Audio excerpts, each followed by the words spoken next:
Hello, everybody. Hey, how's it going? I'm Lisa White and Robert Greene. Dr. Greene. He's a board certified fertility specialist, and I'm an occupational therapist and IVF mentor. We're here today to discuss a really important topic that is a hot topic. Infectious diseases, including coronavirus. Woohoo!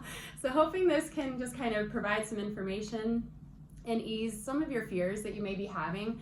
A few of you have reached out to me and sent in some questions to discuss, and I'll share those with Dr. Greene here in a minute, and just want to kind of just open this up and share, like, what is coronavirus? Yeah, coronavirus, it's got a kind of a regal name. It's called a coronavirus because if you look at it at the tiniest level, it has spikes on there that are thought to resemble the corona or the crown of a king. Okay. Now, unfortunately, those spikes can link to certain receptors in the lungs primarily, which can cause them to stick and grow there. And this is primarily a lung infection for that reason, and not an upper respiratory infection. That's why it's associated with symptoms of coughing and difficulty with breathing rather than more with sneezing or runny nose or things like that, like that we often associate with a common cold. And gosh, I mean, there's so many questions to jump into, but Colorado, let's share that information. Yeah, one of the things that I think is important is infectious diseases are scary. It's almost unfortunate that people are more fearful of infectious diseases that are not familiar to them, which is what's going on with this new virus. The reason everyone keeps referring to it as the novel coronavirus is because it is new. It's something that our species has never been exposed to. And unfortunately, since today we're able to travel fairly easily, and this disease does have a longer period of time where people can be symptom-free, it makes it possible for people to travel great distances and expose any of us, and none of us has immunity to it because it is a novel virus for our species. At the same time, there's a lot of very scary infectious diseases that we are more familiar with, things like the flu, which there have been over 250,000 hospitalizations from flu and well over 2,000 deaths in the United States. It's easier to get sick and die from the flu. It is, and then flu is actually more dangerous to pregnant women than coronavirus is. For pregnant women, they're very susceptible to lung infections, and that's why the American College of OBGYN strongly recommends that women get the flu vaccine to prevent their infection or reduce the severity by creating immunity. In fact, when women get a flu vaccine, not only do they create immunity for themselves, but it actually is transmittable so that their baby has immunity for about the first year or two of their life. They have some decreased susceptibility to that particular virus. So with your particular clinic, Dr. Greene is one of the head doctors here at Conceptions in Denver. What is your clinic doing differently? Yeah, we're doing a bunch of things. Number one, we're trying to help inform people, because again, this is scary because it's new. But the reality is there are steps we can all take. One is to try to reduce contact when possible. That means a couple of things. Number one, one of the things that we know is almost all of the cases of flu are when people have spent at least an hour exposed to someone else that's been exposed to it. So it tends to be transmitted within families that are living within certain confined areas. So this is why it is important to practice what's being politely called social distancing. I was at the hockey game last week, and people are jumping up and slapping, high fives for everybody. Not a good idea until we know more about this, and again, just to try to minimize transmission.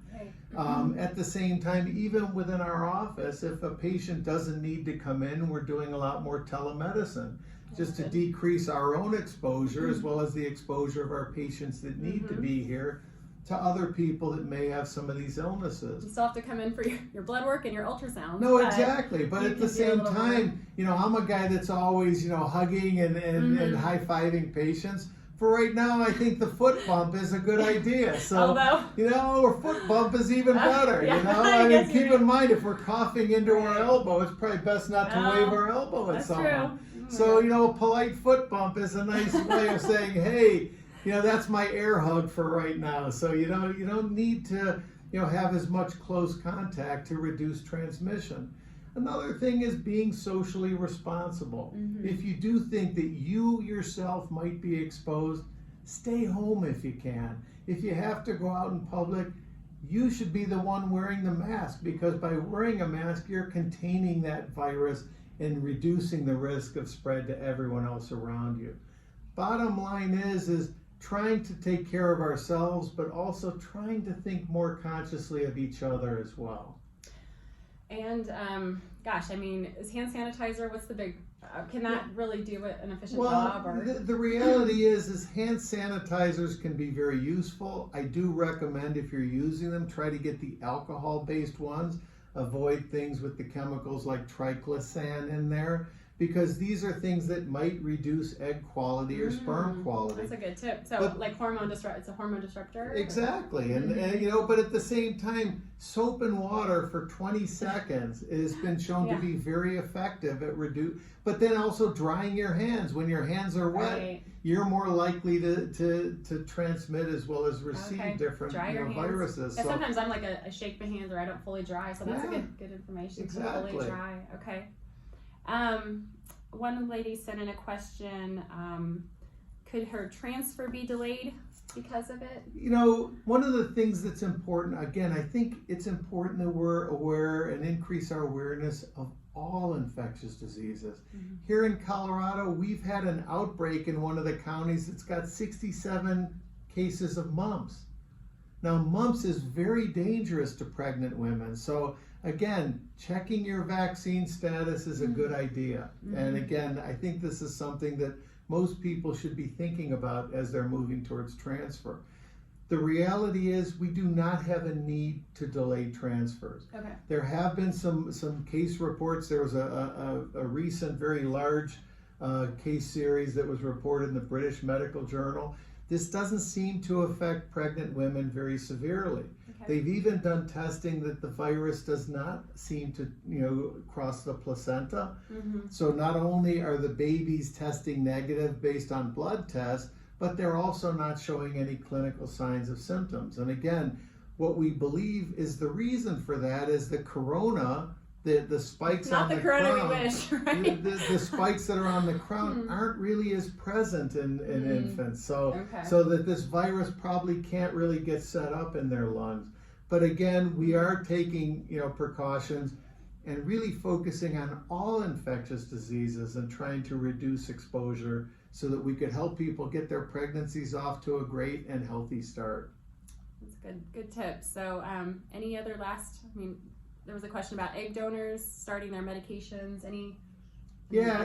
One of the things that's important is, number one, we want to keep our egg donors healthy as well. This is one of the reasons that trying to keep people out of the lobby that don't need to be there is a good thing to do. Okay. But at the same time, we have zero evidence and not even a theoretical way of how an egg donor could possibly transmit this to anybody. Okay. So there's no reason to have any concerns of that nature. And sperm as well, anything? Sperm as well, but the difficulty is with sperm donors, it depends on how they're using the sperm. When we're doing IVF, if we're selecting individual sperms, like we're doing for ICSI, where we inject the sperm in there, the risk of transmission is minimal. Okay. If people are doing inseminations, you can't sterilize a sperm specimen without killing the sperm.